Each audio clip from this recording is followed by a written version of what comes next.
journalist from Bloomberg that his close aide, Hope Hicks, this is a person who he likes very much, he trusts and has been with him almost all the time he's been in office, that she had got the virus. And she had been travelling with him. She'd been travelling with other members of his party. She'd been going to events like the rallies and been in the White House in close contact with the president. She had the virus. So obviously there's a red flag. Then we heard from the president himself when he phoned in to one of his favourite TV shows and said that that both he and the First Lady, Melania, had tests. But that's all we knew. And then suddenly we get the tweet. Of course, Donald likes to tweet important events. And he said, tonight, Flotus and I, Flotus being his wife, tested positive to COVID-19. We will begin our quarantine recovery process immediately, and we will get through this together. And then we heard from his doctor, Sean Connolly, who said the President and the First Lady are both well at this time and they plan to remain at home within the White House during their convalescence. We still don't know how long for. And he said, rest assured, I expect the President to continue carrying out his duties without disruption while recovering, and I will keep you updated on any future developments. Well, odd that a doctor would say that. I guess he's going on how the President is now, but there are so many political implications of this because it means that the President can't get out and about. He can't go on those campaigns. They can't go to those rallies where he gets so much energy and creates so much publicity. He can't even go to the debates. Those debates, we would assume, at least the next one, will have to be either postponed or dropped altogether. I don't know whether he zooms his way out of this. He can still broadcast, of course, from the White House, so he can still actually talk to the people. But it's that energy thing that he loves with a lot of people. And of course, there's been a lot of criticism of the way he's been doing it recently, particularly along the lines of how is he managing to do this without creating a COVID hazard. He's been criticised for having both indoor and outdoor rallies where people have generally not worn masks and have not been socially distanced. And now he finds himself with this virus himself. It's possible that the virus didn't come from Hope Hicks. It could have come from one of his rallies. He could have given it to pass it on to Hope Hicks. We simply don't know that transmission path. There are so many intriguing questions, but the big one really is how is this going to affect his campaign? Of course, there's an overarching thing that we should be very cognizant of, is that he could get very, very ill. And if you look at Boris Johnson in London, he nearly died. Being in high office is absolutely no protection from this virus. You can ask Bolsonaro in Brazil the same question. So that's the first real issue to be looked at. But of course, after that, the political fallout of this could be quite immense. It's going to be very interesting to see how Joe Biden handles this. He'll no doubt make very sympathetic noises, but at the same time, he'll want to signal, effectively, we told you so. We told you you needed to wear masks. We told you you needed to socially distance. He's already said in no uncertain terms, your approach to coronavirus has killed tens of thousands of Americans unnecessarily. And so now, it's a case of, I guess, he'll want to project that message of, well, this is karma. This is what you get for being relaxed or too relaxed about this disease or trying to ignore the effects of this disease. Phil Williams there reporting from Washington. For more on President Trump's diagnosis, I'm joined now by former Democratic staffer and senior non-resident fellow at the US Studies Centre, Bruce Wolpe. Bruce, thank you very much for speaking to us. At 74, President Trump falls into the highest risk category for complications from coronavirus. What wheels does this diagnosis set in motion inside the White House? Thank you, Marianne, and good afternoon. Exceptionally dramatic news. It really takes the president away from direct control of the federal government at the outset. I mean, he has a period of isolation and convalescence. He can still, of course, do things and execute the office. but it really makes the activity, his normal routine will be completely disrupted. He has a lot of staff around him. I'm sure they will take care of his wishes and see the orderly processing of government policy and the day-to-day executive functions. But as Phil outlined, it really does put a stop to campaigning as it's been conducted so far. The president will be unable to travel for the next several days, perhaps as long as 2 weeks. He will be unable to hold rallies, unable to do the things that he likes to do to rev up his campaign. I think Vice President Biden will be extremely respectful of the president and the First Lady and want their full recovery, and everyone wishes them well and hopes that this is not serious at all. But for the moment, it just puts the White House in hiatus, and we'll just have to wait and see what the medical updates are over the next 24 to 48 hours to determine how far-reaching this will be, how it will shape the rest of the campaign, and also the management of day-to-day important issues inside the U.S. government. Now, just projecting hypothetically, if the president does become seriously ill, and we hope that he doesn't, we wish him a speedy recovery, and the vice president picks up, what happens if then he contracts coronavirus? Well, I don't think we should get ahead of ourselves as to where issues of succession are.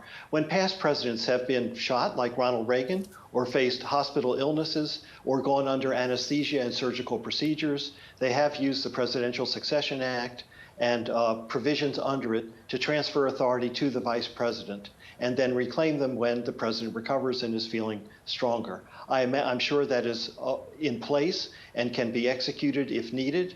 I'm sure the vice president and president, all the staff, the chief of staff, and the leaders of Congress will consult very closely as to what needs to be done to ensure there is just absolutely no interruption of continuity of government in the United States. But a day at a time here. The president right today is not seriously ill, and we will just have to see how it plays out. But the headline really is White House operations. The president will not act normally for the next several days, and it will affect the campaign, and then how voters assess as we get closer to November 3rd. What does this mean for who they want to put their faith in and their confidence in the future as they prepare to make a very momentous decision for the future of the country? Thank you very much for speaking to us. Bruce Woolpe, Senior Fellow at the US Studies Centre. Thank you, Marion. Well, the first stage of a trans-Tasman travel zone has been announced, but it's a one-way deal. From October 16th, New Zealanders will be able to fly in, quarantine-free, to New South Wales and the Northern Territory. The Deputy Prime Minister, Michael McCormack, announced the deal earlier today. The Australian government is committed to opening up both domestic travel within Australia and travel with low-risk countries as soon as practical. And we've said that all the way through. And the establishment of a travel zone between Australia and New Zealand has been finalised. Today I'm announcing the first stage of this arrangement, under which quarantine-free travel will be possible from New Zealand to New South Wales and the Northern Territory from Friday, 16 October, 12:01 a.m. to be precise.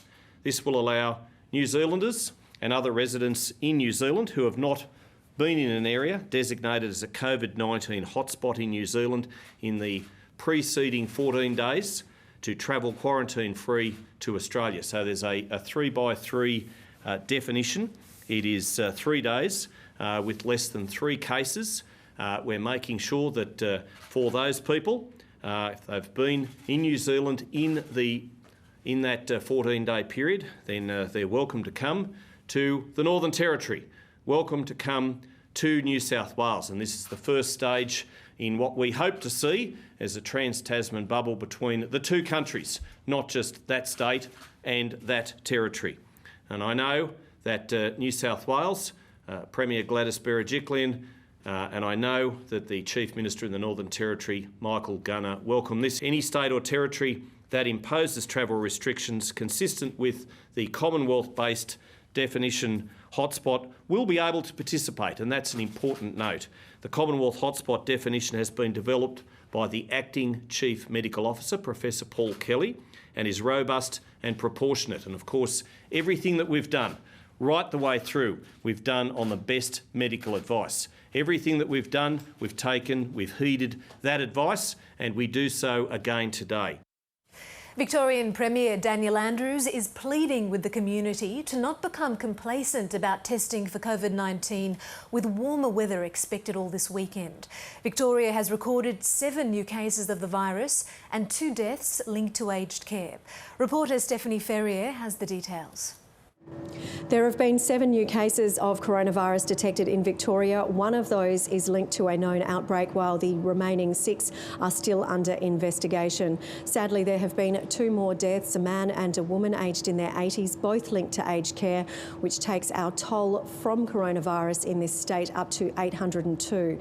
But just in terms of the active cases across Victoria, they have fallen now to 261. We have also seen a drop in that all-important 14-day average in metropolitan Melbourne. That is now down to 12.8, and we've also seen fewer mystery cases over 14 days. That's dropped to 14 as well. The Premier says that these 7 new cases come off the back of a very good, strong number of tests, some 12,550 tests. And we also heard a bit more detail about one of those worrying outbreaks at the Butchers Club in the Chadstone Shopping Centre in Melbourne's southeastern suburbs. Now, Professor Brett Sutton, the state's Chief Health Officer, says that this cluster now encompasses some 11 people.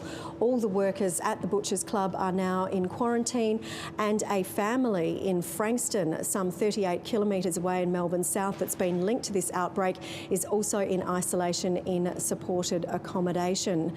He says that apart from those workers, there's also other individuals that are connected to this work site, and so for that reason they have set up asymptomatic testing for all staff members at Chadstone. They've also set up a new testing site in the car park for any people who visited the food precinct of the shopping centre between the 23rd and the 28th of September that has any symptoms. They're asking them to please go and get tested.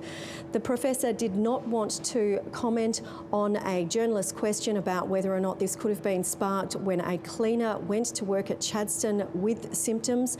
He says that the original infection still hasn't been identified, and the Premier Daniel Andrews says that this Chadstone cluster shows the risks of reopening too soon.